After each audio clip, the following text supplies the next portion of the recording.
আসসালামু আলাইকুম। অনেকেই জানতে চান যে আমার যে মূল দলিলটি রয়েছে, এই দলিলের যে শর্তটা তৈরি হয়েছে পূর্ব অনেকগুলো দলিল থেকে, সেই দলিলগুলো আমি কোথায় খুঁজে পাবো? তো এই পূর্বের যে দলিলগুলো আপনার কাছে যে দলিলটি রয়েছে এর আগের যে দলিলগুলো বা যে দলিলগুলো হয়ে এই দলিলটি এসেছে সেগুলোকে আমরা বলি বায়া দলিল বলে থাকি।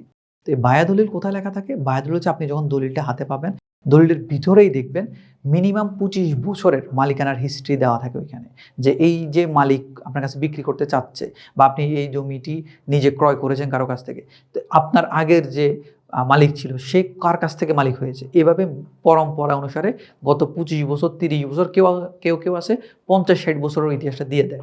তো আপনি ওইখানে দেখবেন যে বিভিন্ন দলিলের নাম্বার মেনশন করা থাকবে। যে অমুকে অমুকের কাছ থেকে ক্রয় করেছে, তমুকে তমুকের কাছ থেকে করেছে।